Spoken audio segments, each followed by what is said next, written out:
wabarakatuh. Perkenalkan, nama saya Rizka Dewi Kania, NPM 190317322, Prodi Manajemen Fakultas Ekonomi dan Bisnis Universitas Islam Bandung.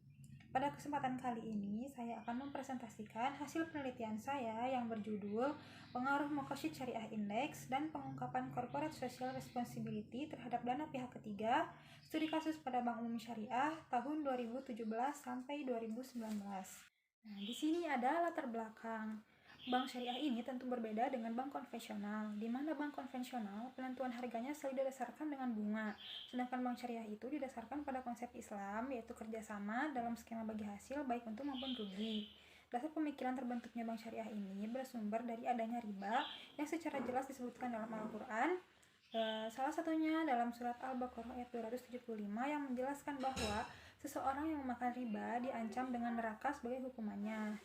Dan berdasarkan statistik perbankan syariah, diketahui bahwa jumlah bank dan kantor perbankan syariah mengalami perkembangan ke arah yang positif. Yang kedua, ada penghimpunan DPK yang menjadi kegiatan terpenting dalam lembaga pembiayaan syariah. Nah, untuk meningkatkan kualitas dari perbankan syariah, maka diperlukan kepercayaan dari masyarakat untuk menghimpun dana yang nantinya akan disalurkan oleh bank syariah kepada masyarakat yang membutuhkan. Indeks ini atau MSI dikembangkan berdasarkan 3 faktor utama, yaitu pendidikan individu, penciptaan keadilan, dan pencapaian kesejahteraan, di mana ketiga faktor tersebut sesuai dengan tujuan umum Mukhasyid Syariah, yaitu mencapai kesejahteraan dan menghindari keburukan. Lalu, ada penerapan corporate social responsibility sebagai upaya perusahaan dalam membangun reputasi serta image baik di mata masyarakat. Selanjutnya, di sini ada 4 rumusan masalah. Yang pertama, bagaimana perkembangan Mukhasyid Syariah Index pada Bank Umum Syariah di Indonesia tahun 2017 sampai 2019. Yang kedua, bagaimana pengungkapan Corporate Social Responsibility pada Bank Umum Syariah di Indonesia tahun 2017 sampai 2019. Yang ketiga, bagaimana perkembangan dana pihak ketiga pada Bank Umum Syariah di Indonesia tahun 2017 sampai 2019.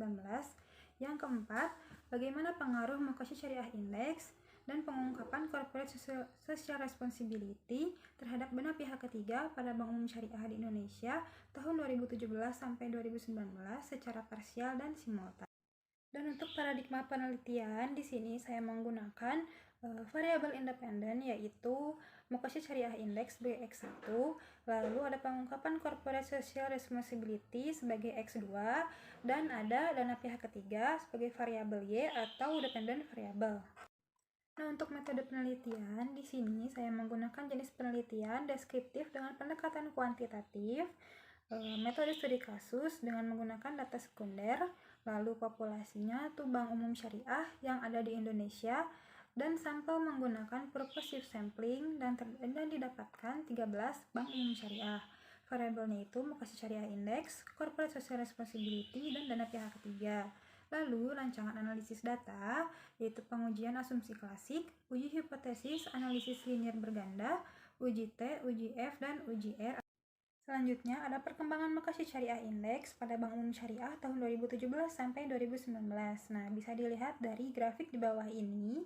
Berdasarkan grafik di sini menunjukkan bahwa rata-rata dari 39 sampel mengalami pertumbuhan yang fluktuatif setiap tahunnya. Nah, Bank Umum Syariah dengan IMS tertinggi yaitu ada Bank Panin Dubai Syariah, Bank Syariah Mandiri, dan Bank Panin Dubai Syariah kembali pada tahun 2019. Lalu Bank Umum Syariah dengan IMS terendah yaitu Bank Aceh Syariah tahun 2017 dan 2018. Lalu ada BJB Syariah pada tahun 2019. Selanjutnya ada perkembangan Corporate Social Responsibility pada Bank Umum Syariah di Indonesia tahun 2017 sampai 2019. Nah, bisa dilihat pada grafik juga, pertumbuhan skor ISR ini mengalami perkembangan yang bervariasi. Nah, Bank Umum Syariah yang memiliki skor stabil setiap tahunnya ada Bank BRI Syariah, BJB Syariah, Bank Panin Syariah, dan BCA Syariah. Bank Umum Syariah yang mengalami peningkatan yaitu Bank Victoria Syariah, BTPN Syariah, dan Maybank Syariah. Nah, Bank Umum Syariah dengan pertumbuhan yang fluktuatif yaitu Bank Muamalat Indonesia, BNI Syariah, Bank Syariah Mandiri, Bank Mega Syariah, dan Bank Syariah Bukopin yang mengalami penurunan di tahun 2018 namun mengalami peningkatan kembali pada tahun 2019. Nah, untuk perkembangan dana pihak ketiga, ini perkembangan yang fluktuatif namun tetap stabil setiap tahunnya pada masing-masing bank umum syariah. Nah, berikut ini perkembangan data tertinggi, terendah, yang mengalami peningkatan, yang fluktuatif, dan mengalami penurunan. Untuk uji statistik T atau parsial ini bisa dilihat pada tabel berikut. Dan untuk uji statistik F atau simultan dengan nilai signifikan. Dan selanjutnya untuk uji determinasi atau uji R, hasil pengujian menunjukkan. Selanjutnya ada 4 kesimpulan. Selanjutnya ada 5 saran. Sekian video presentasi dari saya, kurang lebihnya mohon dimaafkan. Wabillahi taufik wal hidayah. Wassalamualaikum warahmatullahi wabarakatuh.